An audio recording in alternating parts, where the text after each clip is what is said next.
예, 오늘 하나님께서 저희들에게 주시는 말씀은 여호수아서 6장입니다. 계속해서 여호수아서 6장 1절에서 13절까지의 말씀입니다. 여호수아서 6장 1절에서 13절 우리 함께 교독하도록 하겠습니다. 이스라엘 자손들로 말미암아 여리고는 굳게 닫혔고 출입하는 자가 없더라.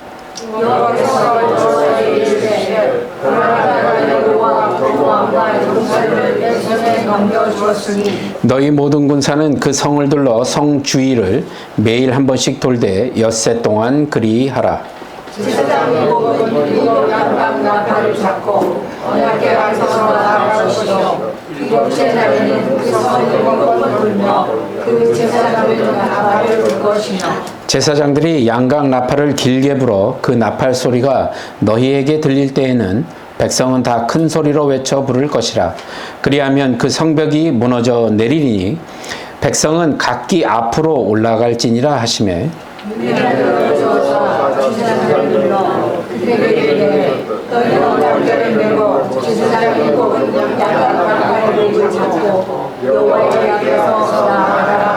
또 백성에게 이르되 나아가서 그 성을 돌되 무장한 자들이 여호와의 궤 앞에서 나아갈지니라 하니라. 여호수아 백성에게 이르되 아침에 제사장 일곱은 양강 나팔을 일곱 잡고 여호와 앞에서 나아가며 나팔을 불고 여호와의 언약궤는 그 위를 깔며 그 무장한 자들은 나팔 부는 제사장들 앞에서 행진하며 후군은 궤를 뒤따르고 제사장들은 나팔을 불며 행진하더라. 여호수아 백성에게 명령하되 너희는 외치지 말며 너희의 자손을 이게 하지 말며 너희의 자손을 올리지 말라. 그리하다가 내가 너희에게 명령하여 외치라 하늘에 외칠지니라 하고 여호와의 궤가 그 성을 한번 돌게 하고 그들이 진영으로 들어와서 진영에서 자니라. 여호수아가 아침에 일찍 일어나니 제사장들이 여호와의 궤를 13절 우리 함께 읽겠습니다.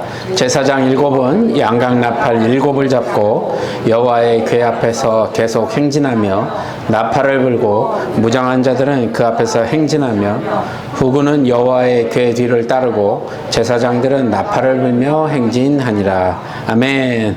할렐루야. 제가 추석이라서 오늘은 양복 대신에 한복을 입었습니다. 그랬더니 감사합니다. 그랬더니 무지하게 덥습니다. 제가 원체 더위를 많이 타는데 오늘따라 더 덥습니다. 그래도 오늘 말씀에 집중을 해서 우리 또 주님께서 주신 말씀을 통해서 우리 함께 또 은혜를 받는 그런 귀한 시간이 되길 바랍니다. 자, 이제 어느 시골 교회가 한국의 시골 교회에 목사님이 취임하셨어요. 그래서 목사님이 이제 첫 예배 때 아주 감동스럽고 정말 놀라운 설교를 말씀을 전해주시는 바람에 은혜를 받은 교인들이 너무너무 기뻤어요. 야, 드디어 정말 좋은 목사님이 오셨구나. 설교 말씀도 너무 은혜롭고 너무 좋다. 그래서 교인들 모두가 이 목사님을 너무 좋아했고 정말 잘 모셔왔다고 생각했습니다. 그리고 이제 그 다음 주가 됐죠. 그 다음 주가 돼서 기대를 하고 교회를 갔어요. 그랬더니 목사님이 지난주랑 똑같은 설교를 하시는 거예요. 이상하다. 저 분명히 지난주에 한 것 같은데. 그래도 목사님이 처음 오셨으니까 정신도 없고, 그러니까 똑같은 걸 하셨나 보다. 그러고 지나갔습니다. 그 다음 주에 혹시나 하고 기대를 했던 교인들이 목사님이 그 다음 주에도 똑같은 말씀을 전하는 겁니다. 이상하다. 한 번은 실수라고 해도 너무 이상한데? 그 말씀을 계속 전하니까 그 중에 이제 우리가 목사님 정말 잘못 모셔왔구나라는 이제 생각이 들기 시작할 때쯤 용감한 한 교인이 목사님을 찾아가서 물었답니다. 목사님, 왜 계속 똑같은 설교를 하세요? 이제 새로운 설교는 언제 하시려고 그러세요? 라고 얘기했더니 그 목사님이 이렇게 말씀하셨답니다. 여러분들이 제가 전한 이 말씀을 정말로 삶 속에서 적용할 때 그때 저는 새로운 설교를 시작할 것입니다. 라고 얘기했답니다. 너무 감동적이었어요. 저는 얼마나 이게 위로가 되든지 저도 그러면 이제 다음 주부터 계속해서 여러분들이 실행을 할 때까지 계속해서 제가 왜 이 얘기를 먼저 시작했냐면 저희들이 매주 말씀을 듣는 건 쉽습니다. 앉아서 요즘은 또 인터넷도 너무 잘 돼 있기 때문에 클릭 한 번으로 전 세계에 있는 모든 목사님, 심지어 소천하신 목사님들의 명설교까지 우리가 들을 수 있다는 겁니다. 그런데 문제는 그걸 내 삶에서 적용하기 시작했을 때 그 말씀이 살아 움직인다는 겁니다. 듣는 거로서 끝나면 안 된다는 것이죠. 그래서 여러분들이 하시는 걸 보고 다음 주 설교를 똑같이 할까 안 할까를 제가 한번 심각하게 고민해 보죠. 야고보서 1장 22절에 이렇게 말씀하십니다. 우리 함께 한번 읽어볼까요? 시작. 너희는 도를 행하는 자가 듣기만 하여 자신을 속이는 자가 되지 말라. 아멘. 예. 행하시기 바랍니다. 그래서 오늘 주시는 말씀을 통해서 우리 함께 또 오늘 귀한 은혜를 나누도록 하겠습니다. 우리 먼저 시작하기 전에 앞뒤 좌우분들에게 이렇게 얘기합시다. 말씀대로 사십시다. 말씀대로 사십시다. 예, 아멘. 예, 아멘이시죠? 자, 이제 계속해서 여호수아서를 우리가 묵상하면서 이제 길갈에 왔잖아요. 길갈에 와서 이스라엘의 첫 번째로 이제 마주한 것이 뭐냐면 성이 계속해서 언급됩니다. 이스라엘의 길갈에서 마주한 성. 그 성의 이름이 뭐죠? 네, 여러분들이 너무나 잘 알고 너무나 유명한 여리고성이었습니다. 우리는 지난 시간에 길갈에서 6월절의 축제를 이제 막 하고 있을 때 여호수아의 모습을 잠깐 저희가 언급했습니다. 책임자로서 그 여리고성을 한번 가보려고 했던 그 여호수아의 마음을 우리가 한번 생각해 봤습니다. 그만큼 여리고는 이스라엘이 이 가나안으로 들어가는 첫 번째 관문이고요. 매우 중요한 전략적 요충지였다는 겁니다. 그래서 계속해서 언급됐죠. 실제로 여리고에 대한 고고학적인 조사와 발굴들로 인해서 최근에는 정확하게 여리고의 위치 또 윤곽이 많이 밝혀져 있어서 자료들이 많이 올라와 있습니다. 제가 재작년이죠. 재작년에 이스라엘 방문을 했을 때도 여리고성 자리를 제가 직접 가서 이게 설명을 해주셨어요. 생각보다 작은데? 라는 느낌이 들었거든요. 저는 굉장히 크다고 생각을 했는데 제가 이 말씀을 준비하면서 자료 중에 고고학자인 브라이언트 우드 박사님의 그 논문에 보면 그동안 고고학적인 연구와 사료를 통해서 여리고성의 구체적인 모습이 이럴 것이다 라고 보여줬는데 화면을 보시면 이게 전체 여리고성의 모습입니다. 여리고 성이에요. 저 성 안에 사람들이 지금 살고 있는 겁니다. 근데 약간 특이한 게 있죠. 혹시 보이십니까? 네, 여리고 성은요, 일단 언덕 위에 세워져 있습니다. 잘 보시면 언덕 위에 세워졌고 벽이 몇 개요? 네, 2개입니다. 돌침대도 아니고 하나도 아니고 몇 개요? 2개입니다. 벽이 이중으로 되어 있다는 거예요. 그리고 외벽과 내벽으로 2겹으로 되어 있고 외벽은 5m, 기초 성벽 위에 두께가 2m, 높이가 7m, 그 진흙벽으로 세워졌고 내벽은 지상으로부터 14m. 이렇게 보시면 이렇게 설명하면 잘 모르시니까 그림을 제가 한번 보여드릴게요. 요게 이렇게 2벽이 된 건데 무너졌다는 얘기가 저런 그림이거든요. 자, 다음 거 보시면 이게 얼마나 난공불락의 성이었냐면 저 보이세요? 사람? 저 사람을 기준으로 보시면 저 안쪽 성벽까지가 14m예요. 여러분 14m. 자, 그리고 이렇게 기울어져 있고 외벽 첫 번째 벽이 얼마요? 5m에 7m니까 몇 미터예요? 12m예요. 12m의 벽을 넘어가면 또 언덕이 있고 그 위에 또 벽이 있다는 겁니다. 그러니까 어마어마하게 난공불락의 성이었다는 겁니다. 그런 구조의 성이라는 거예요. 이게 지금 이제 연구를 통해서 이렇게 생겼다라고 지금 밝힌 겁니다. 그러니까 이 당시 상황을 우리가 한번 다시 돌아가 보면 여호수아와 이스라엘 백성들이 바라본 여리고성을 우리가 저 여리고성을 함락하려면 정말 많은 희생이 필요하겠구나. 많은 각오를 해야겠구나라는 생각을 하는 거죠. 야, 저건 진짜 도저히 못 넘어가겠는데 하는 생각이 왜 안 들겠습니까? 일단 중압감, 위압감이 굉장할 거 아니에요. 우리가 보통 성 그러면 벽 하나, 우리 저 행주산성처럼 이렇게 벽 하나 이렇게 있고 이게 이걸 줄 알았는데 그게 아니라 저렇게 이중으로 돼 있고 높고 깊다는 겁니다. 자, 그런데 오늘 1절에 뭐라고 돼 있죠? 여리고가 굳게 닫혔어요. 이미 이스라엘이 왔다는 소식을 듣고 여리고가 굳게 문을 잠궜다는 겁니다. 그러니까 더욱더 공략하기가 만만치 않았고 얼마나 견고하게 지금 닫혀 있는지를 오늘 본문을 통해서 일단 설명을 해주는 거예요. 꽉꽉 잠궜습니다. 가뜩이나 난공불락인데 문까지 잠궈서 출입하는 자가 없을 정도. 여호수아나 이스라엘은 그동안 하나님이 보여주셨던 것들이 있잖아요. 그래서 초자연적인 방법을 계속해서 경험했습니다. 그죠?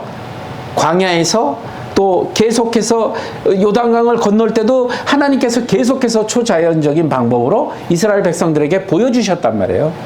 그러니까 그렇게 왔었기 때문에 그 경험 때문에 아마도 여리고성 앞에서 하나님께서 또 초자연적인 방법으로 능력을 보여주시겠구나라는 생각을 했을 수도 있겠어요. 그죠? 그걸 기대했겠죠. 왜? 계속 그렇게 해주셨으니까. 자, 이 기대감을 가졌다고 가정하고 실제로 그들에게 내려진 명령이 있는데 그 명령이 무엇인지 오늘 본문을 통해서 한번 보도록 하겠습니다. 그 명령이 이래요. 모든 군사는 성주일을 하루에 한 번씩 6일을 돌고 7일째는 성을 몇 번 돌으려고요? 7번 돌라고 되어 있습니다. 또 성을 도는 방법이 있어요. 자, 무장한 군인들이 맨 앞에 씁니다.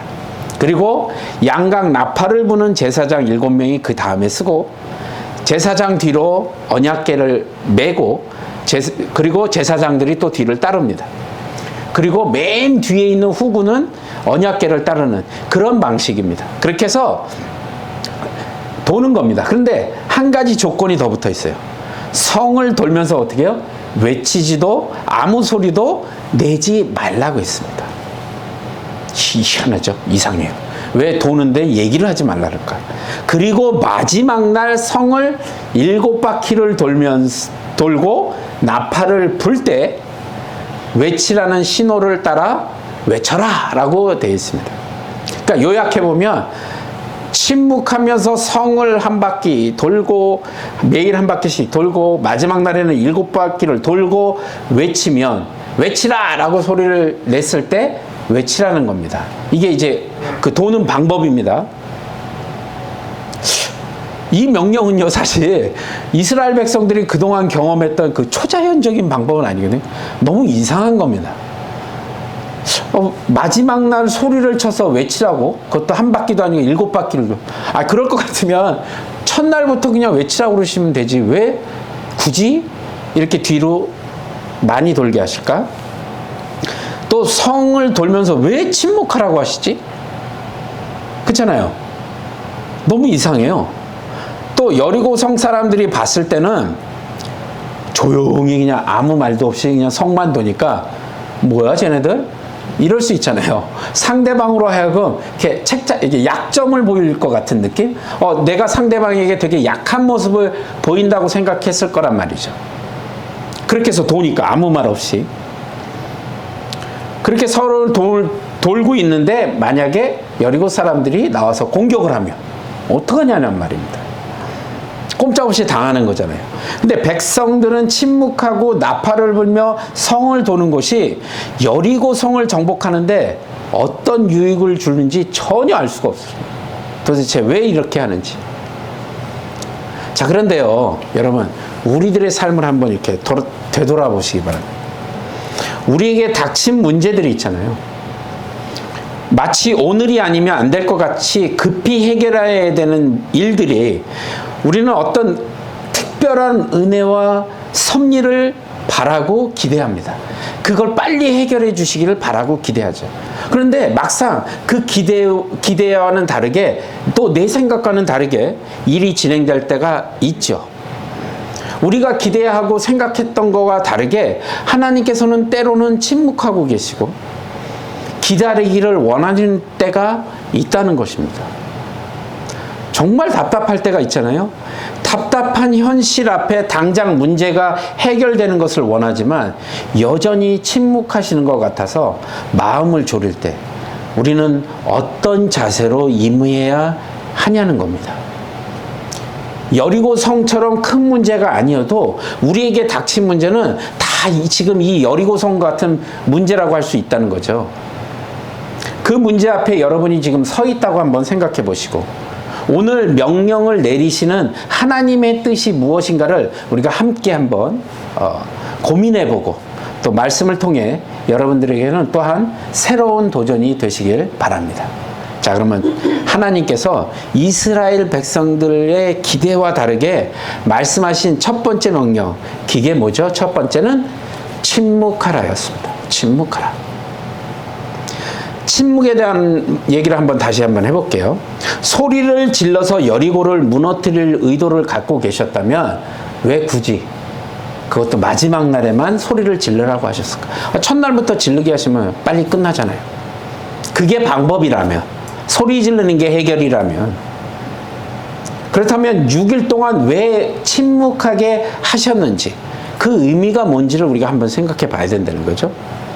소리를 내지 말라고 하는 그 침묵의 의미가 도대체 무엇일까? 만일 전투를 앞두고요, 이스라엘이 생각하는 그 뜻대로 내버려 두셨다면, 하나님께서 그냥 내버려 두셨다면, 여러분들 이스라엘 백성들 어떻게 지금까지 왔는지 아시잖아요. 정말 말 정말 안 듣잖아요. 그죠?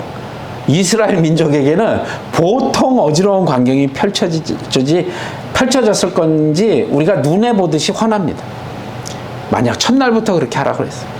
그러니까 입을 닫고 그냥 기다리라는 얘기거든요, 지금. 근데 광야 40년 동안 그들은 하나님의 능력을 눈앞에서 직접 봐왔잖아요.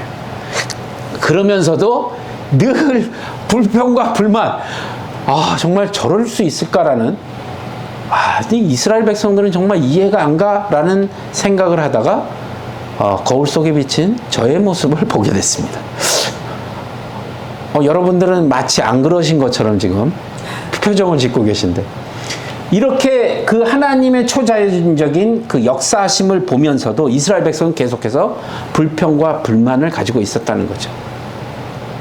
이스라엘을 만약에 그대로 내버려 두셨다면, 우리 옛말에 그런 거 있잖아요. 사공이 많으면 배가 어디로 가요? 네, 산으로 갑니다. 그렇다면 여리고 성을 돌 때 소리를 내지 말라고 하신 그 침묵의 의미가 무엇이냐면, 이제 그것들을 소리를 다 닫으시고 하나님이 직접 소리를 내시겠다는 뜻입니다.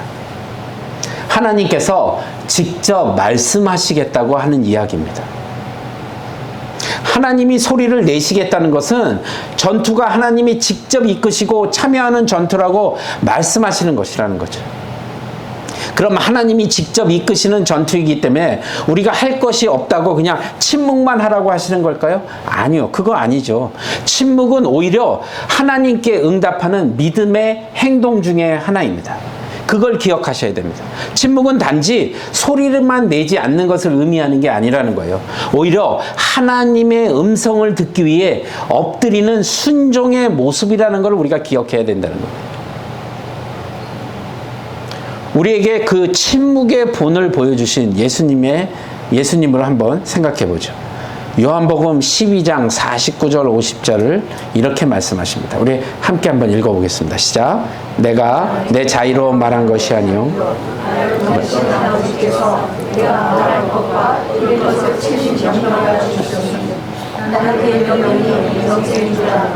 그러므로 내가 이르는 것은 내 아버지께서 내게 말씀하신 그대로니라. 아멘. 성경의 복음서에서 주님은 날마다 계속되는 말씀 사역과 치유 사역 중에서 그 바쁘신 와중에도 이른 새벽 미명에 또 한적한 곳에 가서 기도하셨다는 거 여러분 기억하시죠? 49절에 보면 내가 내 자의로 말한 것이 아니다라는 구절은 엎드려서요, 아무 말도 하지 않고 하나님의 뜻을 구하고 그 뜻대로 순종하신 예수님의 모습을 그대로 보여주는 구절입니다. 그러므로 말을 하지 않는 것만이 침묵이라고 말하지 않고 내 소리를 닫는 것, 그리고 하나님의 소리를 듣는 것, 하나님께서 직접 말하시도록 하는 것이 진정한 침묵이라는 겁니다. 하나님이 말씀하시는 것을 말하는 것, 그것이 믿음이라는 것이죠. 자, 저와 여러분이 이 믿음을 가짐으로 말미암아 인생에서 우리가 닥치는 여리고와 같은 싸움에서 승리하는 믿음의 백성들이 다 되시기를 주님의 이름으로 축원합니다. 일본 작가인 엔도 슈샤코의 소설에 침묵이라는 책이 있습니다. 이 책은 일본의 기독교 박해가 시작되자 심한 고문 때문에 배교를 했다는 소식을 듣는 장면으로부터 소설이 시작되거든요.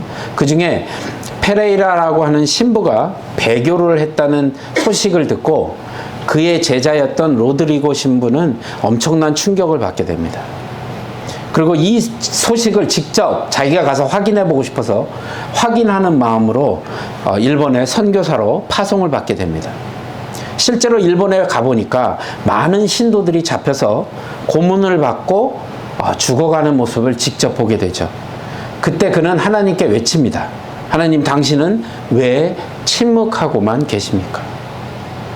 그러나 아무리 외쳐도 들려오는 대답은 없었습니다. 그 후 젊은 신부인 로드리고는 잡혀서 고문을 받는 중에 평생 가장 아름답고 가장 신성하다고 믿었던 예수님의 얼굴이 그려진 그 성화를 밟고 가야 되는 순간이 있었습니다. 표면적으로 그걸 밟음으로써 배교를 하라는 강요를 받은 거죠. 그리고 고민 끝에 일본인 신도를 살릴 수 있는 유일한 길이 배교라고 생각했던 그 신부는 결국 그 성화를 밟고 배교를 하게 됩니다. 그는 마지막 순간에 이런 음성이 들렸습니다. 밟아라, 밟아도 좋다. 내 발은 지금 아플 것이다. 오늘까지 내 얼굴을 밟았던 인간들과 똑같이 아플 것이다. 하지만 그 발의 아픔만으로는 이제는 충분하다. 나는 너희에게 밟히기 위한 존재이니까. 나는 침묵하고 있었던 게 아니다. 함께 고통을 나누고 있었을 뿐이다. 라는 이야기가 나옵니다. 이사야서 53장 7절에 보면 예수님의 침묵에 대해서 이렇게 말씀하고 계십니다. 같이 한번 읽어볼게요. 시작.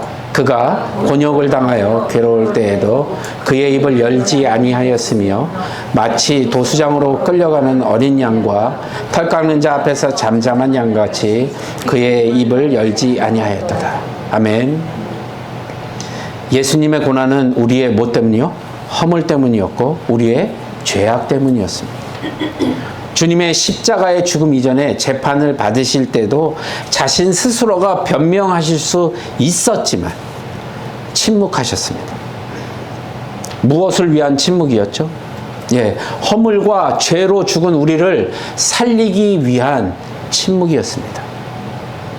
침묵의 은혜를 묵상하는 우리 모두가 되시기를 주님의 이름으로 간절히 축원합니다.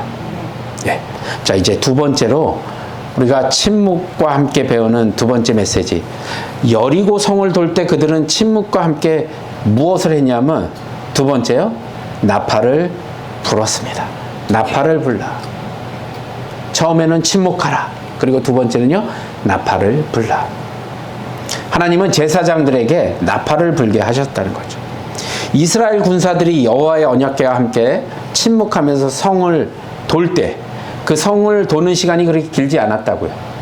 학자들의 견해에 따르면 3, 40분 정도. 저희도 사실은 그때 이스라엘 갔을 때 이거 돌만한데 한 40분, 1시간 내로는 돌 수 있습니다. 그 정도 거리밖에 안 되니까 한번 돌 수 있으면 한번 돌아볼게요 했는데 스케줄상 너무 그날 힘들었고 너무 더워서 걷지는 못했습니다. 근데 그 뷰를 보면 맥시멈 1시간, 보통 30분에서 40분 정도밖에 안 되는 거리거든요.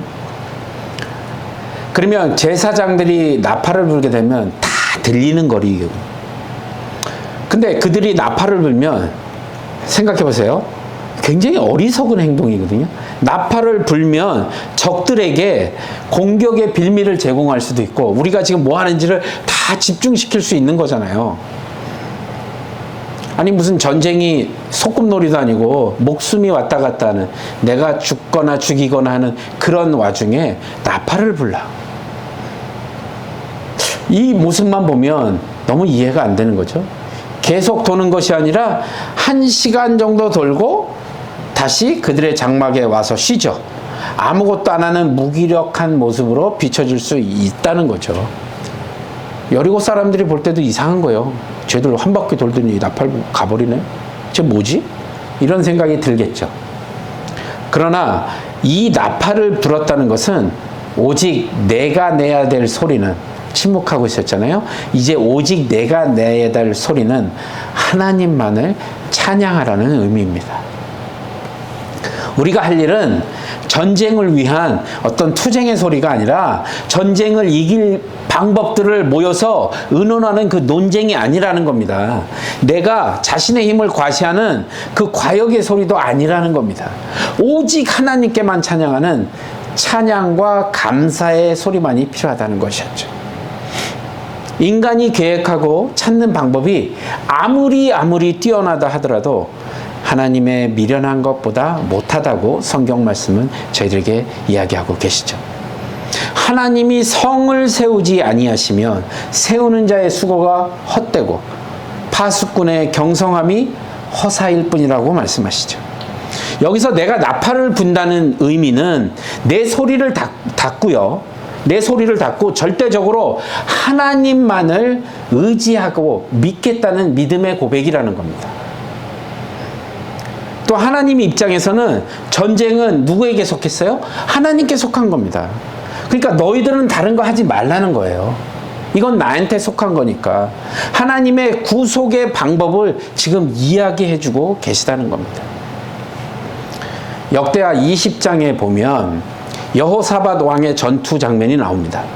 역대하 20장에 보면 이 전쟁은 유다에게는 정말 풍전등화와 같은 아주 위기 상황으로 시작이 되죠. 이스라엘의 적인 모압과 암몬 족속들이 구름대같이 몰려왔습니다. 당시 왕인 여호사밧은 그들이 두려워서 유다 모든 백성들에게 금식을 명하고 하나님께 도우심을 구하도록 명령하는 장면이 나옵니다. 여러분 열왕기하 기억하시죠? 말씀 묵상할 때 그들의 기도 중에 유다 백성들이 얼마나 두려워했는지를 묘사하는 구절이 나오거든요. 역대하 20장 12절 함께 보겠습니다. 같이 읽어볼까요? 없어요? 20장 12절 우리 하나님이여 그들을 징벌하지 아니하시나이까 우리를 치러 오는 이 큰 무리를 우리가 대적할 능력이 없고 어떻게 할 줄도 알지 못하옵고 오직 주만 바라보나이다. 이렇게 고백해요. 얼마나 두려웠으면. 그들은 실제로 어떻게 할 줄 몰라서 금식을 선포하고 기도만 했다는 겁니다. 왜 그랬을까요? 전쟁을 위한 준비라 군사를 동원하는 것도 아무것도 할 수 없다고 판단이 됐기 때문에 이제 오직 하나님 앞에 금식하며 기도하는 방법밖에 없다는 걸 알았다는 거죠. 그때 하나님은 야하시엘을 통해서 그들에게 말씀하십니다. 이 전쟁은 너희에게 속한 것이 아니오 하나님께 속한 것이니라. 이 전쟁은 너희가 싸울 것이 없나니 대열을 이루고 서서 너희와 함께한 여호와가 구원하는 것을 보라. 아멘. 전쟁으로 지금 두려워 떨고 있는 자들이 하나님께 간구했어요. 기도하며 금식하며. 근데 하나님이요, 정말 멋있지 않습니까? 야, 구경만 하고 있어. 내가 다 알아서 할 테니까. 이거잖아요, 지금. 얼마나 위로가 됐을까요? 실제로 그 장면을 자기들이 목격했잖아요. 그래서 이 말씀을 들은 유다 백성들은 지금 이 장면을 제가 그냥 말씀만 읽었는데도 막 감격스러운데 그 당시의 백성들은 어땠을까요? 그때 유다 백성들은 여호사밧을 비롯한 모든 백성들이 여호와 앞에 엎드려 하나님을 경배하고 찬송을 하는 장면이 나옵니다. 그리고 전쟁을 위한 다음 행동을 계시하는데요. 제가 20절 읽고 여러분들 21절, 22절 읽겠습니다. 이에 백성들이 아침에 일찍 일어나서 드고와 들로 나가니라. 나갈 때에 여호사밧이 서서 이르되 유다와 예루살렘의 주민들아 내 말을 들을지어다. 너희는 너희 하나님을 여호와를 신뢰하라. 그리하면 견고히 서리라. 그의 선지자들을 신뢰하라. 그리하면 형통하리라 하고 백성과 더불어 음악하고 노래하는 자들을 택하여 거룩한 이름을 이루고 그의 앞에서 인진하여 여호와를 찬송하여 이르기를 여호와께 감사하세 그의 인자하심이 영원하도다. 그 노래와 찬송이 시작될 때에 여호와께서 복병을 두어 유다를 치러 온 암몬 자손과 모압과 세일산 주민들에게 치게 하심으로 그들이 패하였으니 아멘. 이스라엘 백성들이 한 게 뭐였죠? 하나님 앞에 감사와 찬양을 드린 것. 전쟁의 공포와 두려움과 고통 가운데 유다 백성들이 한 것은 그들은 노래하는 자들을 택했고요. 거룩한 예복을 입고 군대 앞에서 행진하며 찬양한 것이었죠. 여호와께 감사하세 그의 인자하심이 영원토다. 오늘 이민의 삶을 살고 있는 우리 앞에도 늘 환경적인 문제가 있습니다. 공고하고 외롭죠. 때로는 막막하고 때로는 답답합니다. 때로는 풀리지 않는 일 때문에 속상할 때도 많죠. 그리고 여리고처럼 높게만 보이는 우리 문제 앞에 우리가 할 일이 있다고 주님은 말씀하시는데 우리가 할 일이 무엇이냐? 하나님 감사합니다. 하나님은 인자하고 영원하신 분이십니다. 이 고백을 하라는 겁니다. 우리 함께 해볼까요? 하나님 감사합니다. 하나님 감사합니다. 하나님은 인자하고 영원하신 분이십니다. 하나님은 인자하시고 영원하신 분이십니다. 아멘. 아멘이시죠? 예. 세상의 문제 앞에 침묵하고 하나님께 나팔을 불고 찬양하며 감사하는 것이 우리들이 해야 될 유일한 일이라는 겁니다. 여전히 남겨진 문제가 없는 것도 아니고 그럼에도 불구하고 우리가 할 일은 하나님께 감사하며 찬양하며 그분의 신실하심을 찬양하는 것이라는 거죠. 이것이 우리가 불어야 될 나팔이라는 겁니다. 여러분의 삶 가운데 이 고백을 드리는 그런 여러분이 다 되시기를 주님의 이름으로 간절히 축복합니다. 여러분, 이스라엘 백성들이 이렇게 침묵하기도 하고 나팔로 하나님만을 높일 때 여리고성은 하나님이 외치라고 할 때 그 외침을 통해서 무너졌다는 거죠. 이게 무엇을 의미하는 거죠? 이스라엘의 전쟁이 하나님께 속한 것인 것을 철저하게 보여주시는 겁니다. 그들이 보기에 아무리 철옹성 같은 아까 구조물 제가 보여드렸잖아요. 실제로 가서 보시면 어마어마하게 큽니다. 이런 성벽을 그냥 무너뜨려 버리시는 분이십니다. 그렇게 아무리 강력한 철옹성 같은 성이라 할지라도 하나님의 말씀을 믿고 순종할 때 어떤 승리가 임하게 되는지를 하나님께서 하나님의 때에 우리들에게 보여주신다는 겁니다. 아멘이시죠? 그러니까 여러분 두려워하지 마시기 바랍니다. 우리는 그저 침묵하면서 우리 앞에 놓인 험난한 인생길에 그 무너뜨리기도 어렵고 힘든 것인 것들을 바라보면서 그 장벽이 크고 높고 두껍고 뭐 할지라도 하나님의 더 크신 능력이 역사하신다는 것을 우리가 기대하며 믿고 나아가야 된다는 겁니다. 그리고 하나님께서 이제 외치라라고 명령을 하셨을 때, 외쳤을 때 그 견고해 보이던 것들이 너무너무 허무하게 무너지는 것들을 여러분들이 직접 여러분의 눈으로 목격할 수 있다는 것입니다. 하나님의 소리만을 들으시기 바랍니다. 하나님의 소리만을 듣기로 결정한 여러분들의 삶에 하나님의 크신 축복이 함께 하시기를 소망합니다. 여전히 내 안에 내 의심의 소리, 또 내 불안의 소리, 내 염려의 소리들을 닫으시고 오직 하나님의 소리만에 반응하시기로 결정하시고 여러분 삶 앞에 하나님께서 인도하시는 그 하나님의 능력을 목도하시는 저와 여러분의 삶이 되기를 간절히 축원합니다.